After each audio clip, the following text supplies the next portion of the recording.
Breathe better and sleep deeper with the Levoit Classic 160 Top Fill Humidifier. Don't wait. Check out the link in the video description to get your Levoit Top Fill Humidifier on Amazon today and enjoy a healthier, more comfortable home. We're coming to you live from QuakeWatch News, where the latest updates on seismic activity and natural disasters are unfolding as we speak. I'm your anchor for today's special report. On a remote Greek island known for its breathtaking beauty, disaster has struck once again. Santorini, famous for its picturesque whitewashed houses and stunning sunsets, is facing yet another challenge: earthquakes. Our correspondent in the field brings us the latest on this developing story. Sound of an earthquake tremor in the background. We're joined now by Margarita Karamalekko, a local businesswoman who has been impacted by the recent quakes. Welcome, Margarita.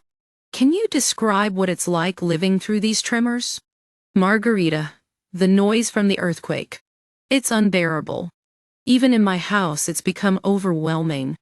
I felt tired day after day with no end in sight, but I haven't felt fear.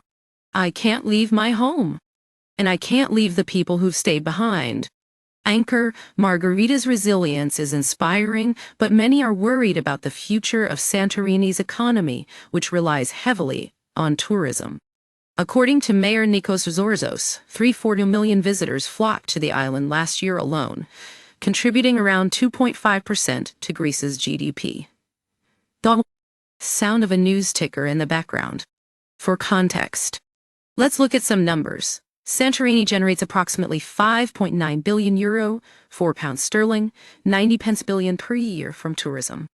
But the influx of visitors has put pressure on the island's infrastructure and environment. Irini Mindrinu, an 83-year-old resident who lived through a devastating earthquake in 1956, speaks to us about the consequences. Irini, I regret how haphazard the island's development has been with the rise in tourism. We've damaged the natural environment here. Now, with the earthquakes continuing, there's a real risk we could lose the entire tourist season. Anchor, QuakeWatch News is tracking the situation closely, and our scientists are working around the clock to understand the causes of these recent tremors. Meanwhile, local volunteers like Matthios Phytros are on the ground, helping those in need and patrolling the island to ensure abandoned properties aren't looted. Matthias, we're doing our best to support the vulnerable. People with disabilities, the elderly, many struggle to get around, and their homes are hard to reach. If a major earthquake hits, I know exactly where they live, and I'll get to them as fast as I can, alongside the firefighters. Anchor.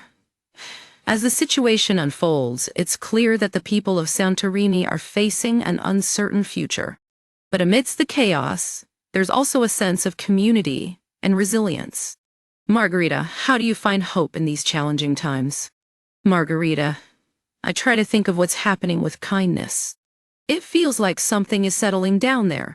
Everything we admire about Santorini today, the beauty, the character, has been shaped by the volcano and its seismic forces. Anchor, Matthias, how do you stay optimistic? Matthias, we are the most beloved island, and I believe we're the most beautiful of all the islands in Greece. We will get out of this stronger. Sound of an earthquake tremor fading into the distance. We'll continue to bring you updates on this developing story as more information becomes available. In the meantime, our thoughts are with the people of Santorini, and QuakeWatch News wishes them strength and resilience during these challenging times.